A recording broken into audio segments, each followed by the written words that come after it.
Let's learn how to use application as pop-up view. If you use an application as pop-up view, we can do lot of things in same time. Now I open one application. After, click on your mobile recent key. Now click on this ball icon on this app top middle area.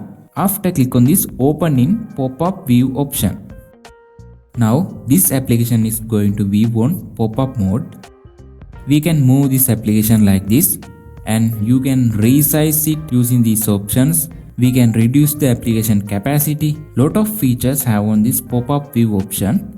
I think this is very good feature to do our works easily.